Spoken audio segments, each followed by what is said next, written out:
In fact, it's good for you and me. साथियों शुरू करें। राहुल जी आपको संबोधित करेंगे, उसके बाद में 3-4 सवाल लेंगे। आधे घंटे या 35 मिनट का समय है हमारे पास, तो मैं राहुल जी से गुजारिश करूंगा कि अब शुरुआत करें। धन्यवाद जयराम जी। कल प्रधानमंत्री जी ने पार्लियामेंट में 2 घंटे, शायद 2 घंटे 13 मिनट, 2 घंटे 13 मिनट भाषण किया। उसमें अंत में 2 मिनट उन्होंने मणिपुर की बात की।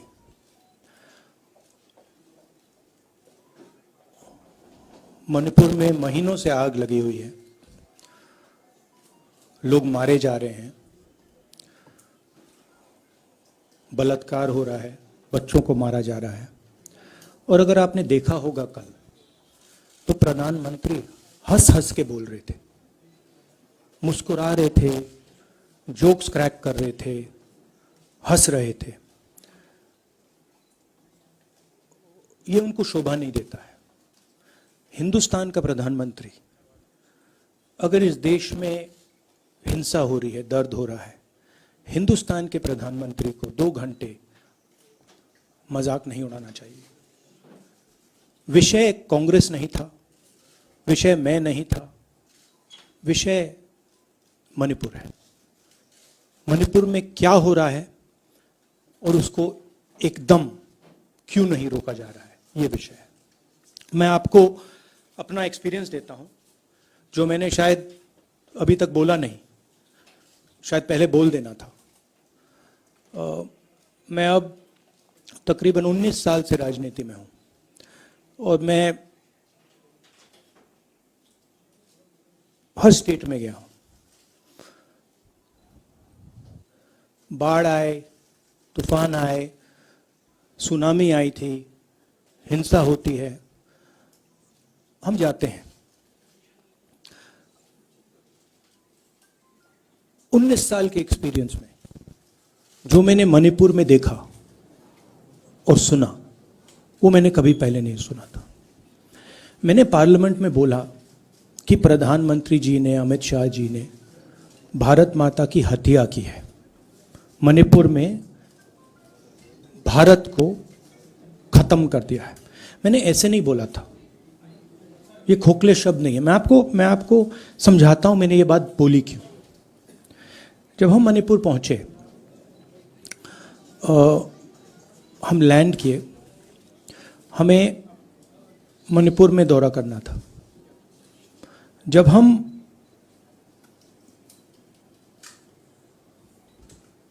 मेटे एरिया में गए, हमें साफ कहा गया था कि अगर आपकी सिक्योरिटी डिटेल में कोई भी कुकी होगा, उसको आप यहां मत लाइए, क्योंकि हम उसको मार देंगे। और जब हम कुकी के एरिया में गए, हमें कहा गया अगर कोई मेथे आपकी सिक्योरिटी डिटेल में होगा, उसको आप मत लाइए, उसको हम गोली मार देंगे। हम जब गए, हमें मेथेज को परे करना पड़ा, हमें कुकीज को परे करना पड़ा। मतलब एक स्टेट नहीं है, आज 2 स्टेट है। स्टेट की हत्या कर दी गई है और उसको चीर दिया गया है। इसलिए मैंने बोला हिंदुस्तान की हत्या मणिपुर में बीजेपी ने कर दी है। और जब मैंने कल प्रधानमंत्री को देखा हंसते हुए, मजाक उड़ाते हुए, मैं समझ नहीं पा रहा था कि हिंदुस्तान का प्रधानमंत्री इस प्रकार से कैसे बोल सकता है। प्रधानमंत्री को यह पता नहीं लग रहा है कि हमारे देश में क्या हो रहा है।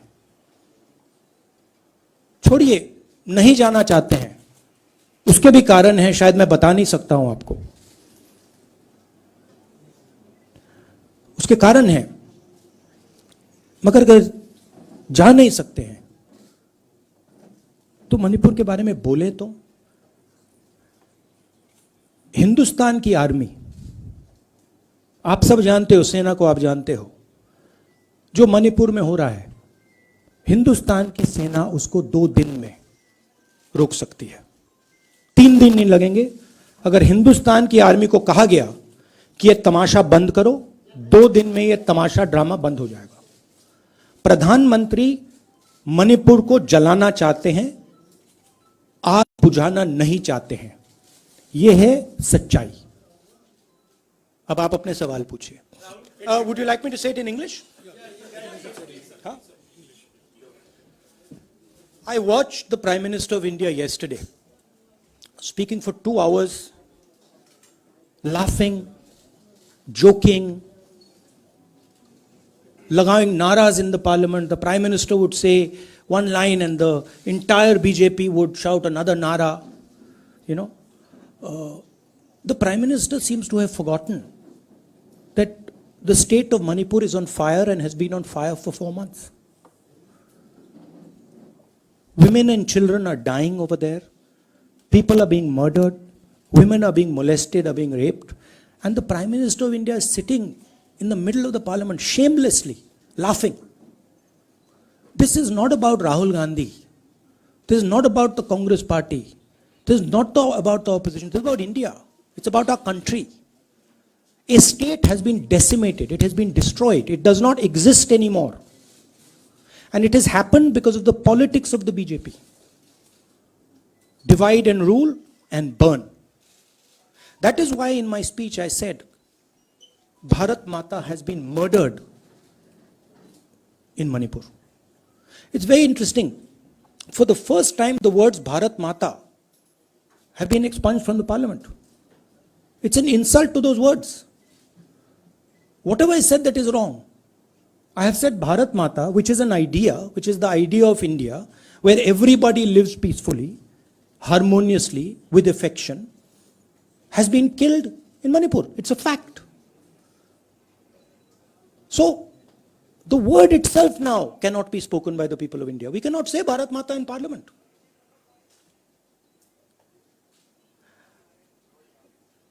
I want to tell you about my own personal experience of Manipur.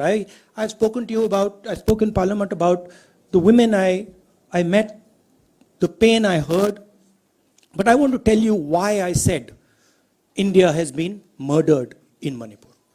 And I said it because Manipur no longer exists as a state. A state requires control, a state requires authority. That is disappeared in Manipur. It does not exist. And I saw this with my own eyes. When we went to Manipur, when we went to the Meitei area, we were categorically told that please ensure, we want you to come, we love you, but please ensure that if there are any cookies in your security detail, they do not come into our area or we will shoot them. When I went into the cookie area, we were told the same thing. We love you, we want you to come. But please make sure, if there are any Meiteis in your security detail, we will shoot them. Do not bring them here. Before going to the Meitei area, we had to remove all cookies from our security detail. Before going to the cookie area, we had to remove all Meiteis from our security detail. When we went there, the security forces, central security forces, told us we have never seen anything like this. We were told it is completely outside our control. Okay? That is why I said Manipur has been murdered by the BJP and the idea of India has been murdered by the BJP in Manipur. I was not speaking metaphorically. I was speaking literally. Now, the Indian army, it will take the Indian army 2 days to put an end to the nonsense that is going on in Manipur. The Prime Minister refuses to stop the fire. He wants Manipur to burn. He allows Manipur to burn. Because if he did want it to stop, there are tools in the hands of the Indian government that can stop it immediately. I know. I have full faith in our army. I know. And every Indian citizen knows that if the Indian army is told, please put an end to this, it will stop immediately. There are reasons for the PM not being able to go to Manipur. I'm aware of those reasons. I don't want to say them publicly. But there are clear reasons as to why the Prime Minister is not going there. That is why we wanted the Prime Minister to speak in Parliament. That is why we wanted Manipur to be on the agenda in Parliament. And what did the Prime Minister do? He ridiculed the state. He ridiculed the women of the state. He laughed at the women of the state. That's the truth. Now please ask your questions. Sanjeev mike देना यार. Finally, I just want to say one thing again in English. See, the Prime Minister, when he becomes Prime Minister, he ceases to be a politician. He becomes the representative of the voice of this country. The politics should be put aside.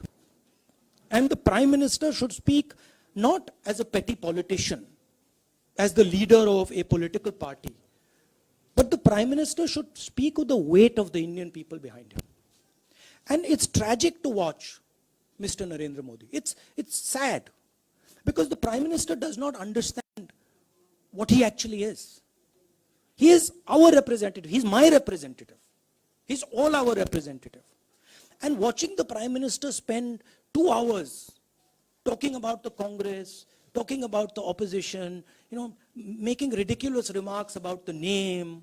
This really does not do justice to an Indian Prime Minister. I've seen Prime Ministers from the Congress party, I've seen Prime Ministers from the BJP, I've seen Mr. Vajpayee, I've seen Mr. Dev Gowda. None of them have ever done this. There's a complete misunderstanding in the mind of Narendra Modi ji about what the Prime Minister of India is. Rahul ji, you wanted the Prime Minister to speak in Parliament, and now that he's spoken, and you've said that he wants Manipur to continue to burn. So what is the Congress Party's next step to retrieve Manipur and save it? The only conclusion I can draw, because the Prime Minister has tools in his hand that can stamp out the fire in Manipur certainly within 3 or 4 days. But for some reason, he's refusing to use those tools. Right? The Prime Minister could at least go to Manipur, talk to the communities, and say, I'm your Prime Minister. Let's start talking. It will be taken seriously. So I don't see any intention.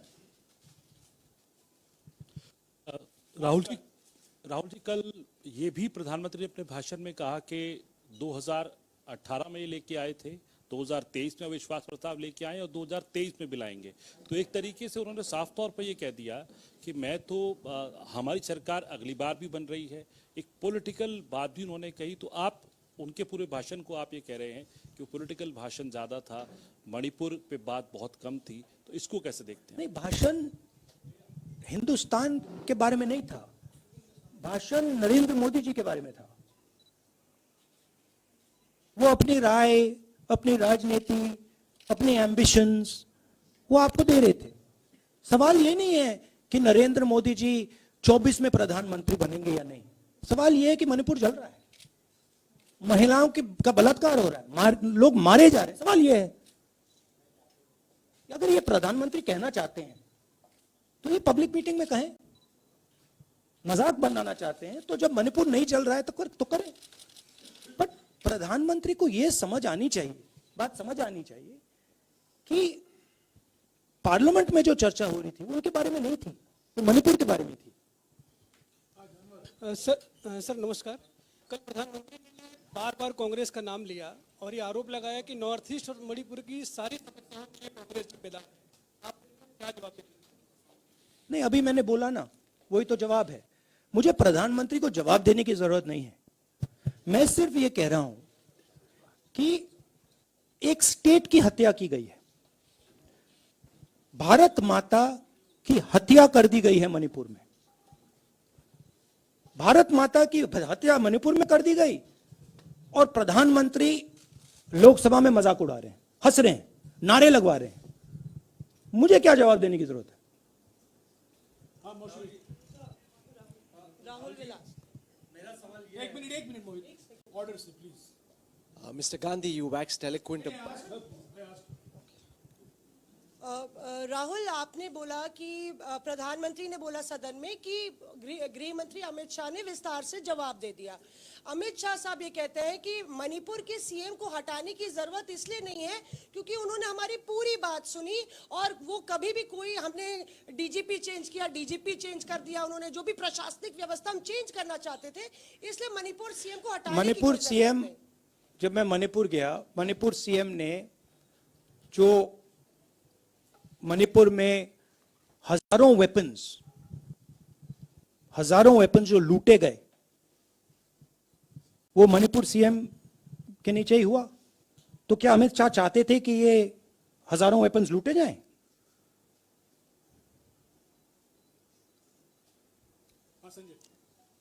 Rahul ji, जो हिंसा चल रही है, क्या अमित शाह चाहते हैं कि हिंसा चलती जाए?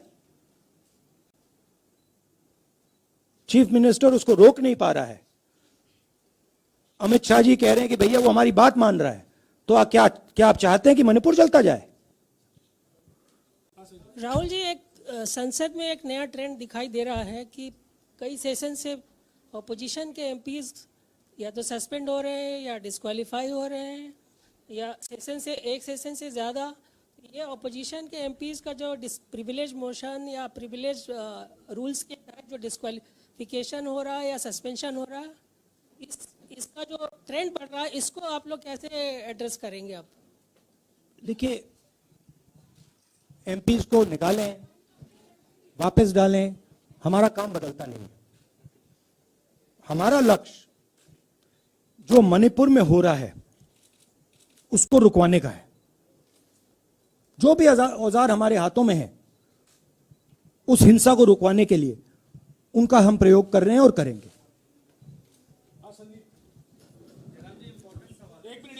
Yeah, Mr. Gandhi, you talked about using the army, deploying the army to control violence. You spoke that in Parliament.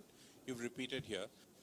But the BJP has criticized you and even previous Congress governments, saying that we want to solve the issue through dialogue. And they've criticized that in the 60s, in 64, the Mizo National Famine Front was bombed by the Indian Army, by the Indian Air Force. So they said that, you know, they do not believe I in... have never heard in my entire career, I have never been told anywhere I have been in India that if you take this person as a security officer with you, we will put a bullet in his head. I have never heard it. And I heard it twice in Manipur. That means there is no dialogue in Manipur. There is pure violence taking place in Manipur. The first step is to stop the violence, put an end to it.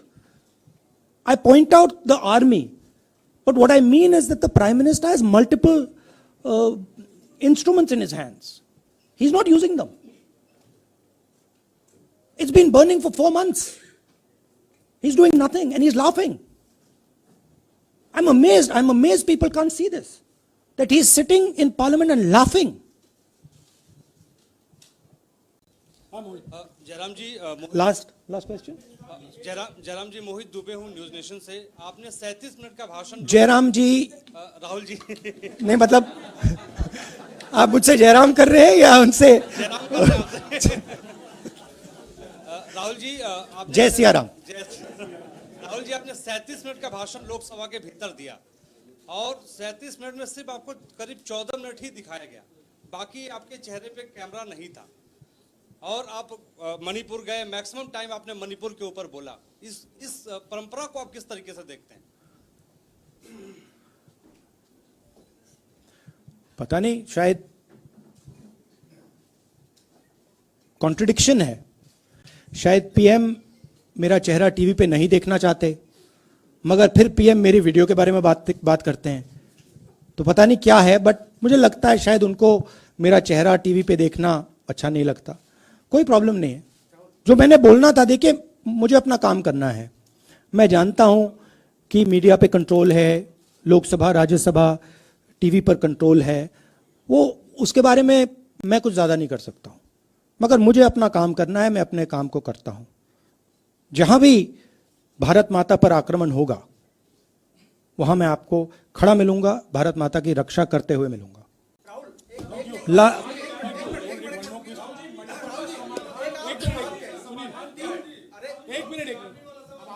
हाँ, okay, last question brother. The Supreme Court has already said what it has in terms of a constitutional breakdown, as well as now, you are asking for the army. Do you believe that Article 356 is the only way out? Or I'm not asking for anything. Please don't misunderstand. It is not my place to decide which tool the Prime Minister can use, which instrument he should use. I am pointing out that there are multiple instruments that the Prime Minister has at his disposal, and he is not using a single one. I'm pointing out that Manipur has been burning now for 4 months, and the Prime Minister is in a very good mood. He's sitting in Parliament, he's laughing, he's joking, his entire cabinet is in giggles. This to me seems completely insane. This has got to stop. India is burning in Manipur. The idea of India has been destroyed in Manipur. Let's rebuild it quickly. Thank you.